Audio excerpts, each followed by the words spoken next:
세상에서 가장 어려운 것은 인생을 말하는 것이라고 합니다. 그러나 가장 사랑하는 사람에게는 인생을 논하게 된다고 하는데요. 이제 100세를 넘기신 철학자 김영석 교수님은 사랑하는 젊은이들에게 지식의 양식뿐만 아니라 감정의 양식을 더해 인생 이야기를 전하고 있습니다. 오늘은 마음에서 마음으로 전하는 삶의 의미와 영원에 대한 이야기입니다.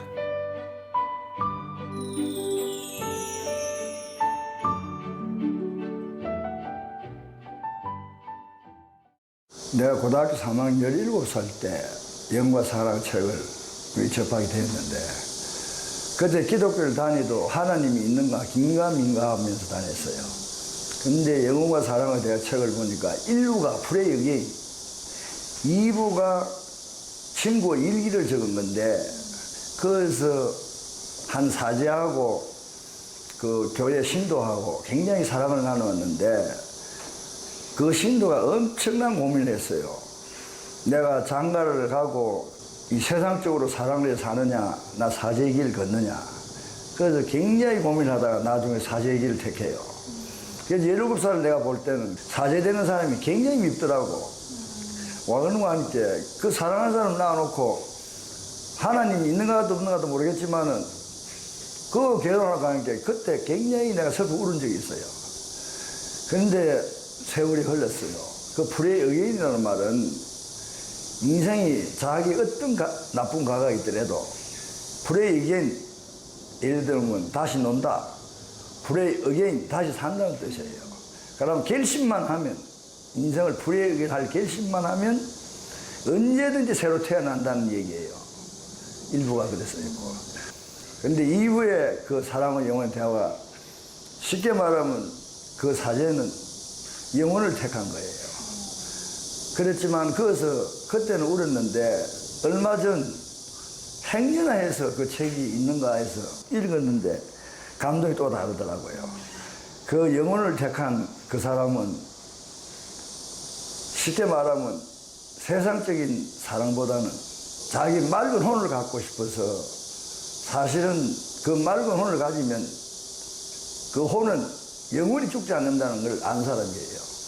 그런 생각이 들었을 때 제가 이 영문사랑을 다시 보면서, 똑같은 책이지만은 세대에 따라서, 나이에 따라서 감동이 틀리다는 걸 알았어요.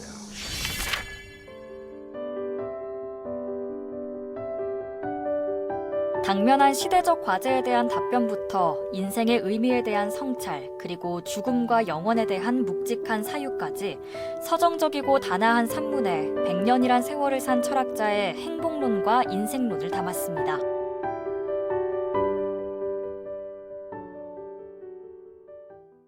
이문학 고전을 모르고 절대 지도자가 될 수가 없습니다. 이문학 고전 안에 오만 죄가 다 들어있습니다. 그래서 예를 들면 아인슈타인이 청소년 때 낙제를 했어요. 그런데 아인슈타인이 어느 한날, 칸트가 50살 쓴 책이에요. 순수 이성 비판하는 책이 있어요. 그 책을 읽었는데 어린 아인슈타인이 20살에 그걸 읽고 깨달았습니다. 그래가지고 다시 프레이 어게인 합니다. 공부를 다시 시작해요. 그래가지고 분명히 사람 힘은 혼과 정신이 있다는 걸 아는 거라. 그래서 자기 하고 싶은 데 집중하다 보니까 상대에서 힘을 발휘하는 거예요. 그래서 아인슈타인이 세계에서 가장 위대한 과학자로 지금 남아있죠. 근데 그 사람이 만약에 교훈에 인문학 고전을 안 읽었더라면 그 사람은 아마 평생 낙오자가 됐을 거예요. 그래서 이거 한 줄의 책이 100만 대군보다 더 큰 힘을 발휘해요. 예를 들어서 나폴레옹이 그 전쟁의 영웅 아닙니까? 근데 그 전쟁 영웅이 한 말이 있어. 100만 총동보다 석장 신문지가 무섭다고 그랬어요. 고전 인문학을 보면 2000년, 3000년 전에 살아온 마음을 알 수 있어요. 그걸 많이 읽어놓으면 현실이나 미래가 보여요. 현실에 저 사람은 고전에 어떤 사람을 보는 게라. 사람 눈이 굉장히 밝아져요. 그러고 미래가 보여요. 와, 미래가 보여요. 옛날 사람들이 이렇게 살았고 지금 이렇게 살았는데 앞으로 어떻게 될 것인가, 미래가 예측이 된단 말이에요. 제일 중요한 거는 우리가 그 혼의 가치를 알면 영혼이 이해가 가는 거예요. 근데 혼의 가치를 모르면 영혼이 이해 안 가기 때문에 죽음은 인생의 끝이라고 본다고 하면 어떤 거짓말도 할 수 있고 어떤 사기도 칠 수 있고 사람도 죽일 수 있는 거다. 그런데 영원이란 혼을 알게 되면요, 절대 하늘이 있다는 걸 압니다. 영혼을 아는 자만이 목숨을 내놓을 수 있어요. 큰일에. 안중근 의사 개인사의 개수명이라는 말 들어봤죠. 그분도 가족 신사였어요. 안진사의 아들인데 그분이 왜 자기 역할을 알고 서로 져서 목숨을 내놨냐면 그분은 영혼을 안 분이에요. 이왕 죽는 거 내 역할을 하고 죽겠다 이게. 그래서 이등방을 쏜 거예요. 죽고자 하는 사람은 살고 사고자 하면 죽는다는 게 전쟁터에만 있는 게 아니에요. 우리가 인생을 살아가는데도요, 자기 역할이 있으면 죽을 각오로 하는 거라.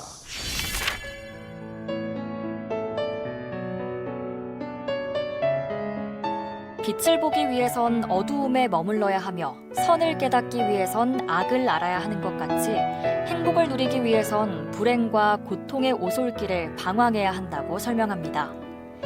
우리들에게 주어진 모든 일과 삶은 언제나 행복과 불행의 경계선 위에 있는 것이지 결코 행복만이라든가 불행만의 생활이 있는 건 아닌 것입니다.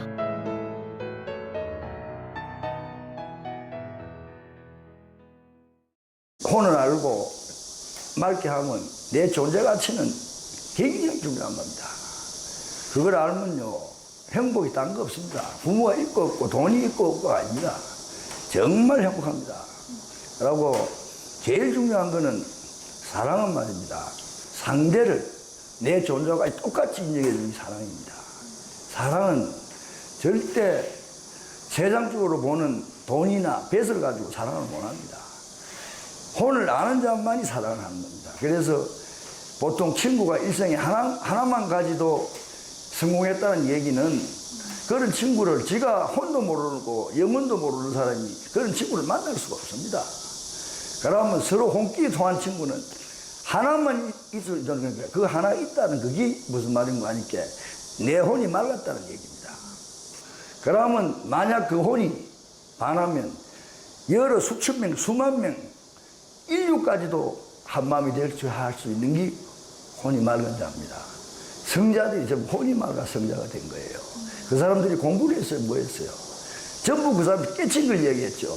내가 올해 나이가 70 중반이지만은 이리 힘이 나고 좋은 거는 이 바보 그릇만은 혼을 맑은 자를 구하고 있는 거예요.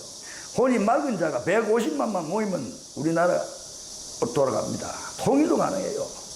사랑과 영원히 결국 같은 겁니다. 영혼을 모르는 자는 사랑할 수도 없고요. 사랑을 모르는 자는 영혼을 알 수도 없는 겁니다.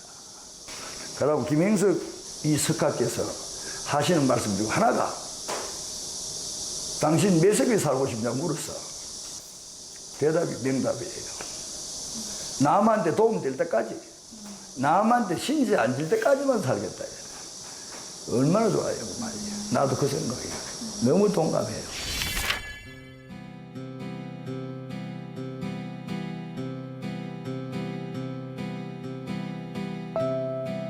나의 정신세계는 곧 나의 왕국이라 합니다. 내 주인이 나의 마음인 것이죠.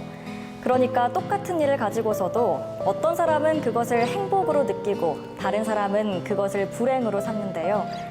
그러니까 행복이란 어떤 마음을 가지고 사는가, 즉 영혼과 사랑의 대화에 달려있는 것 같습니다. 행복한 책 읽기 이메림입니다.